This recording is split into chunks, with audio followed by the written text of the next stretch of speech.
मुझे ना 29 जनवरी 2015 की याद आ गई।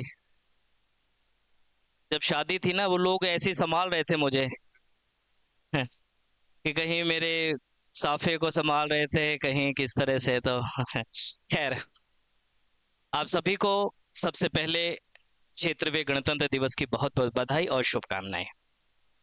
और मैं आप सभी के उज्जवल भविष्य की कामना करता हूं, क्योंकि आप एक बेहतर छत के नीचे बैठे हैं। और छत का अर्थ आप चार दीवारी से या फिर कंक्रीट सीमेंट से ना समझें। आप एक ऐसी जगह से समझें कि जहां आपका भविष्य निर्धारित हो रहा है, जहां आप भविष्य के लिए तैयार हो रहे हैं। मैं मेरी बात अपने एक शेर से करना चाहूंगा कि दिलो दिमाग बाजुओं में जान रखिए। दिलो दिमाग बाजुओं में जान रखिए, छोटी ही सही लोगों में पहचान रखिए। और वही काटोगे जो बोया होगा आपने, वही काटोगे जो बोया होगा आपने। फैसला क्या है जिंदगी, इत्मीनान रखिए। आप आज यदि अच्छी मेहनत करेंगे, आज यदि आप ईमानदारी के साथ में काम करेंगे, तो आने वाला समय आपका रहेगा। सफलताएं आपके कदम चूमेंगी। और यकीन मानिएगा, जिंदगी को जितना आप सहज और सरल समझ रहे हैं, शायद इतनी सहज और सरल जिंदगी है नहीं। जिंदगी हर मुकाम पर, हर मोड़ पर आपका इम्तिहान लेती रहेगी। यदि आप इस जज्बे के साथ में, एक जुनू के साथ में, एक सलाहियत के साथ में और एक हौसले के साथ में यदि आप तैयार खड़े हैं, तो फिर दुनिया आपकी है। क्या आप लोग तैयार हैं इन संघर्षों से लड़ने के लिए? जहां यहां ये जो उम्र है, यह आपको भटकाने का प्रयास करेगी। आपके मित्र, आपके दोस्त, आपके साथी, आपके सहपाठी, आपके आस पड़ोस के आपको भटकाने का प्रयास जरूर करेंगे। लेकिन आपको बिल्कुल दृढ़ निश्चय करके, अर्जुन की तरह, जिस प्रकार से जब गुरु द्रोणाचार्य ने अपने शिष्यों को धनुर्विद्या दे दी थी, धनुर्विद्या के बाद में जब उन्होंने आखिरी मुकाम पहुंचने पर अपने शिष्यों से कहा, रास्ते सामने पेड़ पर एक चिड़िया रख दी और कहा गया कि आपको इस चिड़िया की आंख पर निशाना लगाना है। लेकिन जब पहले शिष्य से कहा कि आपको चिड़िया की आंख के अलावा तुम्हें क्या नजर आ रहा है, तो उन्होंने कहा कि गुरुवर, हमें तो चिड़िया की आंख के अलावा चिड़िया नजर आ रही है, ये शाख, ये पत्तियां नजर आ रही हैं, मुझे और भी बहुत कुछ नजर आ रहा है। ऐसे करते चले गए, यही जवाब देते रहे। जब अर्जुन का नंबर आया तो अर्जुन ने कहा कि गुरुदेव, मुझे सिर्फ और सिर्फ चिड़िया की आंख नजर आ रही है। चिड़िया की आंख लक्ष्य है आपका। आप जिस भी कंपटीशन की तैयारी कर रहे हैं, चाहे आप रीट की तैयारी कर रहे हैं, चाहे बीएसटीसी की तैयारी कर रहे हैं, चाहे सेकंड ग्रेड की तैयारी कर रहे हैं, तो सिर्फ और सिर्फ आपको आपका लक्ष्य निर्धारित या लक्ष्य दिखाई देना चाहिए। आपके जो भी सपने हैं, जो भी ख्वाहिश हैं, जो भी इल्तिजाएं हैं, सारी पूरी होंगी। लेकिन आपको आपकी नींद, आपके शौक, बहुत सारी चीजों को त्यागना पड़ेगा।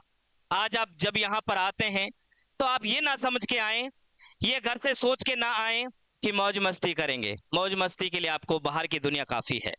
यहाँ आपको दृढ़ निश्चय के साथ में पढ़ने के मानस बना करके आना पड़ेगा, क्योंकि ये उम्र एक चंचल मन का उम्र होती है, आपको भटकाने वाली उम्र होती है। लेकिन आप अपने निश्चय पर दृढ़ रहें, आप अपने पैरों पर दृढ़ रहें। आपको यही कहना है, आई कैन डू इट, मैं कर सकता हूं, मैं कर सकती हूं। और बाबा साहब ने कहा था कि लिटिल ड्रीम्स आर क्राइम, छोटे सपने देखना हमेशा अपने आप में एक अपराध होता है। क्या आप लोग बड़े सपने देखते हैं? क्या सिर्फ सपने देखने से सपने पूरे हो जाएंगे? सपनों को देखो, लेकिन सपनों को पूरा करने के लिए आपको लगातार मेहनत करनी पड़ेगी। बाबा साहेब डॉक्टर भीमराव अंबेडकर जी कहा करते थे कि पहला प्रयास तो आपका यह हो कि आप लोग उड़ने का प्रयास करें। उड़ नहीं सकते तो आप दौड़ने का प्रयास करें, दौड़ भी नहीं सकते तो आप चलने का प्रयास करें, और चल भी नहीं सकते तो आप रेंगने का प्रयास करें। लेकिन आप अपनी गति को, आप अपनी प्रोग्रेस को कभी रुकने ना दें, क्योंकि ठहरा हुआ तो जल भी सड़ जाता है। आप लोग इस बात पर रहें। और कभी माँ की आंखों में झांक करके देखिए, कभी पिता की आंखों में झांक करके देखिएगा कि उनकी आंखों में आपको लेकर के कौन कौन से सपने उन्होंने बुने हैं। और जब आप छोटे से थे, शिशु अवस्था में थे, उनकी कौन कौन सी ख्वाहिशें थी, कौन कौन से सपने थे उनके। क्या आप लोग अपने माँ बाप की ख्वाहिशों को पूरा करेंगे? क्या आप अपने लिए कुछ करने का प्रयास करेंगे? क्या इस देश की एकता, अखंडता, भाईचारे को बनाने में अपना योगदान देंगे? मुझे उम्मीद है कि आपका जवाब हाँ में होगा। क्या मैं सही हूं अपनी जगह? तो आप लोग तैयार हैं? ये भीड़ वाली दुनिया है, यहाँ भीड़ है। आप लोग यहाँ सोच रहे होंगे कि चंद हम 100, 50, 150 बच्चे हैं। जब यहाँ से निकलेंगे 3 कोचिंग के बच्चे आपके साथ हो जाएंगे। जब आप बाईपास पे पहुंचेंगे तो 5 कोचिंग के बच्चे आपके साथ हो जाएंगे। जब आप अलवर पहुंचेंगे तो सैकड़ों कोचिंगों के आपकी भीड़ आपके साथ जुटेगी। आप भीड़ में खो जाएंगे, लेकिन इस भीड़ में खुद को कैसे साबित करेंगे? हमारे गांव में कहावत होती है कि पैनी होती है ना, वो पटपड़ में भी चुभ जाती है। आपको अपने आपके अंदर एक धार रखनी है, एक पैनापन रखना है, एक खरापन रखना है, तब जाकर के आप दुनिया में टिक पाओगे। आप ध्यान रखिएगा, ये दुनिया आसान नहीं है। गुरुजन रोजाना आपको इन सारी बातों से आप सभी को रूबरू करवाते होंगे। मैं आज खुद को सौभाग्यशाली समझ रहा हूं और मुझे व्यक्तिगत रूप से बड़ी खुशी है कि मैं आप सभी से, मेरे कई स्टूडेंट यहाँ पर मौजूद हैं। कई बच्चे वो हैं जिनको मैंने छोटी सी कक्षाओं में पढ़ाया है, लेकिन पढ़ाने के साथ साथ मुझे शौक है मंचों पे बोलने का। पढ़ाने के साथ साथ मुझे शौक है पत्रकारिता करने का। पढ़ाने के साथ साथ शौक है कार्यक्रमों का संचालन करने का। इसलिए मैं आप लोगों से, जब मैं कई मर्तबा बड़े बड़े कार्यक्रमों का संचालन करने के लिए मैं राजस्थान से भी बाहर जाता हूं, जिसमें बड़े बड़े लोग होते हैं, लेकिन मुझे वो कार्यक्रम फीका लगता है। लेकिन जब आप जैसे लोगों के बीच में आकर के, चाहे संख्या छोटी हो चाहे संख्या कम हो, लेकिन आपके कार्यक्रमों के आगे वो कार्यक्रम फीके से लगते हैं, क्योंकि आपके अंदर मैं एक जुनून देखता हूं, आपकी आंखों में मैं एक तेज देखता हूं, मैं आपकी आंखों में एक चमक देखता हूं, एक आशा की किरण देखता हूं। तो यकीनन वो मुझे भी एक ऊर्जा देती है। मुझे भी ऐसा लगता है कि शायद हम लोग अपनी जिंदगी में, हो सकता है कि कुछ अर्जित ना कर पाए हों, लेकिन जब ये बच्चे कुछ कर जाएंगे, ये कोमल कुछ कर जाएगी, ये मौनी कुछ कर जाएगी, तो मुझे ऐसा लगेगा कि शायद मैं सफल हो गया। मुझे ऐसा लगेगा कि मेरी मेहनत सफल हो गई, मेरे प्रयास, मेरे संस्कार और जो मैंने इनको जो परवरिश दी है वो मेरी सफल हो गई है। मैं यही कहना चाहूंगा प्रिय विद्यार्थियों, क्योंकि आपका विद्यार्थी जीवन है, ये विद्यार्थी जीवन है। आने वाले दिनों में आप ही में से प्रशासनिक अधिकारी बनेंगे, आप ही में से कर्मचारी बनेंगे, जो इस देश के बड़े हुक्मरान बनेंगे, इस देश के प्रशासक बनेंगे, इस देश की रीढ़ की हड्डी बनेंगे। जब आज आप लोग अच्छी तरह से पढ़ेंगे तो रीढ़ की हड्डी बड़ी मजबूत रहेगी, जो शरीर को बिल्कुल संतुलन में बना के रखेगी और सीना तान के हम लोग चल सकेंगे। कि नफरतों के दौर में मोहब्बत का बाजार ढूंढ रहा हूँ, नफरतों के दौर में मोहब्बत का बाजार ढूंढ रहा हूँ, इन गफलतों के शहर में कोई बेदार ढूंढ रहा हूँ। और क्या हो गया है मेरे मुल्क की आबो हवा को, कब छपी थी अच्छी खबर, वो अखबार ढूंढ रहा हूँ। आप लोग अच्छी तरीके से मेहनत करते रहें, अच्छी तरीके से आगे बढ़ते रहें। एक गजल का एक मतलब दो तीन शेर आप सभी के बीच में रखना चाहूंगा कि नफरतों में क्या रखा है, संदेशा प्यार से आए तो बड़ी बात है। नफरतों में क्या रखा है, संदेशा प्यार से आए तो बड़ी बात है। आजिज हैं जो जमाने में मदद करे उनकी, शहर मयार से आए तो बड़ी बात है। और यूं इत्र छिड़कने से क्या फायदा, खुशबू किरदार से आए तो बड़ी बात है। आपके किरदार से खुशबू आनी चाहिए।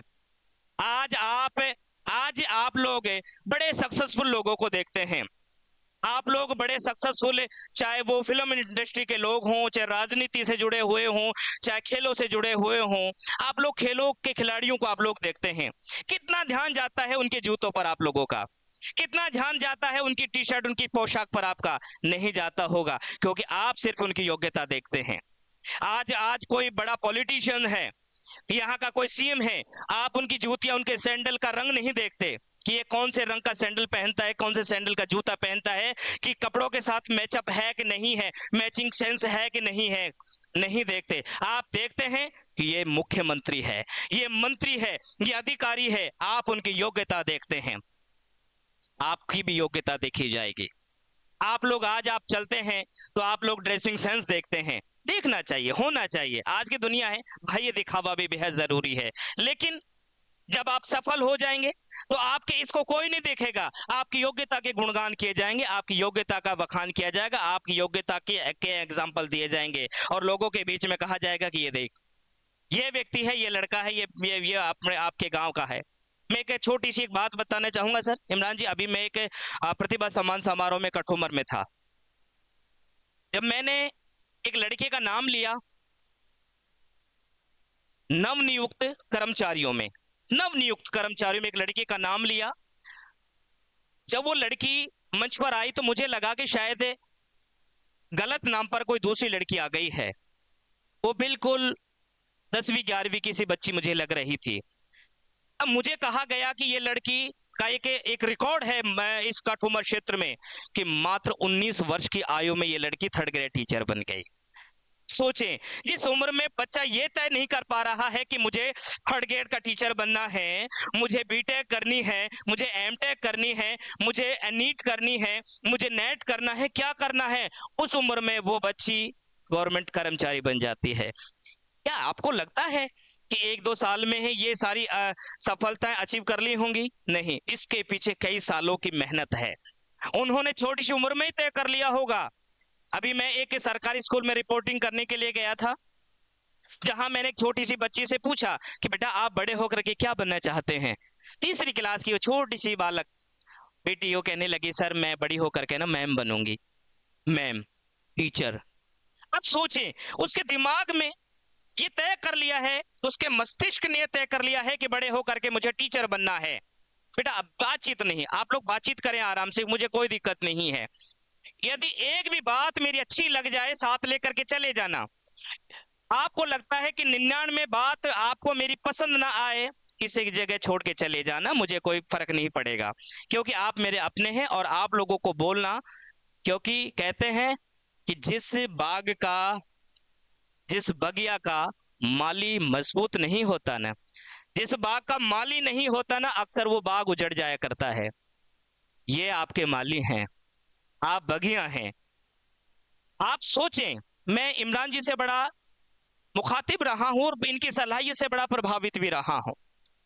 जितने भी तमाम टीचर यहाँ पर हैं, आपका सौभाग्य है कि इतने अच्छे टीचर्स के सानिध्य में आप लोग पढ़ रहे हैं। आप खुद को सौभाग्यशाली महसूस करें। और जब ऐसे लोगों के बीच में आप लोग आ गए ना, कुछ ना कुछ बन के जरूर निकलेंगे। आप लोग सफलता हासिल और अर्जित करके निकलेंगे यहां से, मैं ये कह रहा हूं। बस निश्चय करें, दृढ़ करें। आप इनको कॉपरेट करेंगे ना, ये आपको 3 गुना ज्यादा कॉपरेट करके चलेंगे। अनुशासन में रह करके पढ़े, अच्छी तरीके से रह करके पढ़े।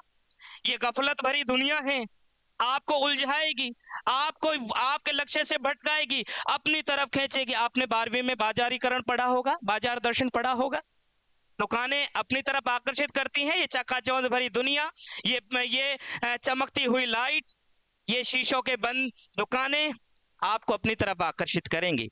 लेकिन आपको वही चूर्ण बेचने वाला बनना पड़ेगा, वही चूर्ण बेचने वाला बनना पड़ेगा। जहां उसको सिर्फ सौंधा नमक लेके जाना है, सौंधा नमक लिया और अपने घर चला गया, उसको मतलब नहीं है कि ये दुकान में क्या है क्या नहीं है। उसका ध्यान होता है कि मुझे बाजार में जाना है, सौंधा नमक लेना है और अपने घर वापिस जाना है। ये आप लोगों को करना है।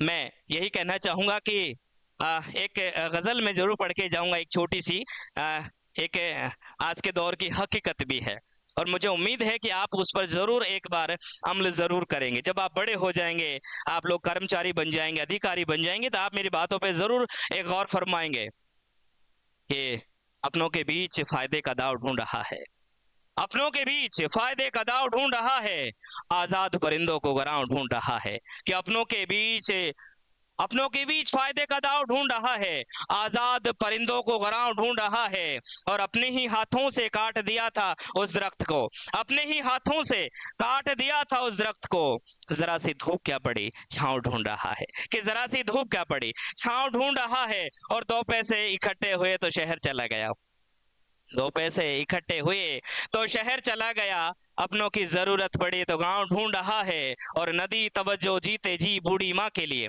नदी तवज्जो जीते जी बूढ़ी माँ के लिए, खुद बूढ़े हुए तो माँ के पाँव ढूंढ रहा है। आप लोग माँ बाप की सम्मान में हमेशा समय व्यतीत करें, उनको सम्मान दें, उनको एक तहजीब के साथ में, तहजीब की नजरों से उनको देखें। बड़ों का भी सम्मान आप लोग करते जाएं। और आप लोगों ने जो मुझे बोलने का मौका दिया, यहाँ आने का, इन अच्छी शख्सियतों से मुखातिब होने का, रूबरू होने का जो मुझे मौका दिया, उसके लिए मैं बहुत बहुत धन्यवाद देना चाहूंगा। और मैं यही कहना चाहूंगा कि मेरे जीने का बस ये असली का रहा, मेरे जीने का बस ये सलीका रहा, मेरे जीने का बस ये सलीका रहा, मेरे लहजे में अल्फाज जी का रहा, मेरे लहजे में अल्फाज जी का रहा, साथ जब तक रहे महफिल में रंगत रही, साथ जब तक रहे एक रंगत रही, साथ जब तक रहे एक रंगत रही, तेरे जाने से माहौल फीका रहा, तेरे जाने से माहौल फीका रहा। और एक गजल का एक मतलब एक दो शेर पढ़ के अपनी वाणी को विराम, क्योंकि मेरा एक भी और भी कार्यक्रम है, उसमें मुझे जाना है कि देश की आन बान शान को प्रणाम है, देश के शहीद हर जवान को प्रणाम है, देश की आन बान शान को प्रणाम है, देश के शहीद हर जवान को प्रणाम है। और जो भी खाते हम पेट भर कर भोजन को करे पैदावार, उस किसान को प्रणाम है। कि आपसे मिला है वो मिलता रहे सदा, ऐसे मिले हर सम्मान को प्रणाम है। और जो भी लाए इस दुनिया में बड़े प्यार से, मेरी अम्मा जान अब्बा जान को प्रणाम है, मेरी अम्मा जान अब्बा जान को प्रणाम है। और बिना बात ऐसे ना स्वभाव शक्ति कीजिए, बात करे कुछ है तो बात व्यक्त कीजिए, बिना बात ऐसे ना स्वभाव शक्ति कीजिए, बात करे कुछ है तो बात व्यक्त कीजिए। और नाम से चले ना काम, देखो ये जहान का, करे ना किसी को तो विचार भक्ति कीजिए। कि उजड़ा चमन फिर खिल जाए एक बार, शाख शाख पात पात हरा दरख्त कीजिए। और बदलाव लाना है तो एक बात ठान लो, हर बदलाव यहाँ बिना रक्त कीजिए, हर बदलाव यहाँ बिना रक्त कीजिए।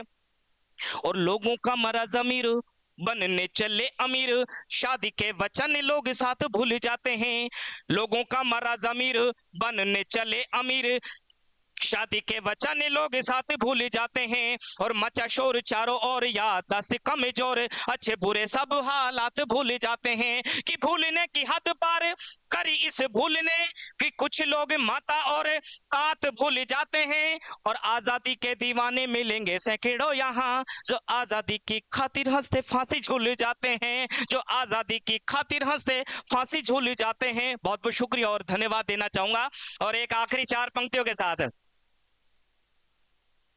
एक आखिरी चार पंक्ति आप सभी तक पहुंचा रहा हूं। हो सकता है कोमल भी, मेरी बेटी बहुत, मेरी दो चार कविता तो कोमल को भी याद होंगी। हाँ, मेरे अच्छे शिष्यों में शामिल थी मेरी बेटी, और दो चार कविता तो इसको भी याद है, कभी सुन लिया करो अगर याद रह गई हो तो। हाँ हाँ, मोनी को तो अक्सर बोल दिया करते थे, मोनी बहुत पसंद करती थी कविताओं को। और ये कहना चाहूंगा कि ये मैं नहीं, आप लोग कह रहे हैं, जिसमें खिलेंगे फूल ऐसा बीज बनेंगे, जिसमें खिलेंगे फूल ऐसा बीज बनेंगे, लोगों की हिफाजत का हम ताबीज बनेंगे।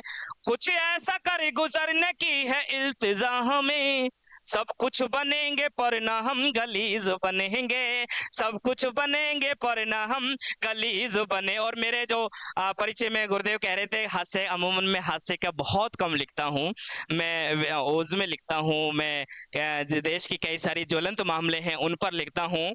लेकिन जब हंसने की बात कह दी है सर ने, तो मैं एक आपको हंसा के जरूर जाऊंगा, ये मेरा वायदा है आप लोगों से। शीर्षक है सोने की अंगूठी। सोने की अंगूठी। एक दिन ऐसी बात हो गई, मेरे मित्र की सोने की अंगूठी खो गई। एक दिन ऐसी बात हो गई, मेरे मित्र की सोने की अंगूठी खो गई। मित्र पर अचानक मुसीबत आई तो उसने फोन पे सारी बात बताई। बात करते करते उसकी पत्नी रो गई, बात करते करते उसकी पत्नी रो गई, अंगूठी नहीं मिल रही, जन खाक हो गई। मैं भी सहम पल भर गया, दिलासा देने उसके घर गया, मैं भी सहम पल भर गया, दिलासा देने उसके घर गया। घर जाकर देखा माहौल गमगीन था, मित्र ईश्वर की भक्ति में लीन था। मित्र मित्र बोला, हे ईश्वर एक एहसान कर दो। मित्र बोला, हे ईश्वर एक एहसान कर दो। पत्नी बोली, 100 मणि का ऐलान कर दो। एक दिन खुशी से जमी हिल गई, एक दिन खुशी से जमी हिल गई, खोई हुई सोने की अंगूठी मिल गई। जो कहा वही किया, तारीख तय हुई, सबको न्योता दिया। कुछ पैसे घर से, कुछ रिश्तेदारों से, कुछ गुल्लक फोड़ी गई। कुछ पैसे घर से, कुछ रिश्तेदारों से, कुछ गुल्लक फोड़ी गई, तो 100 मणि की रकम जोड़ी गई। रकम जोड़ी तो यह हाल हो गया, आंखों के सामने बवाल हो गया, और सामने जिंदगी का सार आ गया। अंगूठी थी 10,000 की, खर्चा 40,000 आ गया। बहुत बहुत शुक्रिया आप सभी का। और कभी मौका मिलेगा, कभी अवसर मिलेगा, और मैं आप सभी से फिर एक बार मुलाकात करना चाहूंगा। जब भी मुझे मौका मिलेगा तो मैं चाहूंगा कि आप सभी से मुलाकात करें, कि तुम्हारे ख्वाबों के लिए रात जरूरी है, तुम्हारे ख्वाबों के लिए रात जरूरी है, कुछ मसलों पर जज्बात जरूरी है, और कोई रूठ ना जाए हमसे, हमारा यहाँ रिश्ते निभाने में एहतियात जरूरी है, कि रिश्ते निभाने में एहतियात जरूरी है। और बातें बहुत इकट्ठी हो गई हैं जहन में तुम्हारे, बातें बहुत इकट्ठी हो गई हैं जहन में तुम्हारे, इन्हें सुनने के लिए एक मुलाकात जरूरी है। और ये नहीं कि हर बात को बस सुनता जाऊं, कुछ बातों पर सवालात जरूरी हैं, और मुकम्मल जवाब दे सकता हूं मैं भी, लेकिन जवाब के लिए हालात जरूरी हैं। और एक गुजारिश के साथ में, आपका अपना चैनल है अलवर 24 न्यूज, अलवर 24 न्यूज याद रह जाएगा, मुझे उम्मीद है। ठीक है, एक बात आपसे साझा करता हूं आज, एक बात आपसे साझा करता हूं आज, शुरू होने वाली है खबरों की परवाज। चलो सीधे सीधे मुद्दे पे आता हूं, चलो सीधे सीधे मैं मुद्दे पे आता हूं। खास निवेदन एक बात बताता हूं, ये तो आपको पता है ये डिजिटल का दौर है। अपने चैनल का नाम अलवर 24 है। आप अगर चैनल को ज्यादा ज्यादा व्यूज देंगे, आप अगर चैनल को ज्यादा ज्यादा व्यूज देंगे, वादा करते हैं तुम्हें अच्छी अच्छी न्यूज देंगे। अच्छी अच्छी बातों को दिल से डिस्क्राइब करो, लाइक करो, शेयर करो और सब्सक्राइब करो। बहुत बहुत शुक्रिया और धन्यवाद।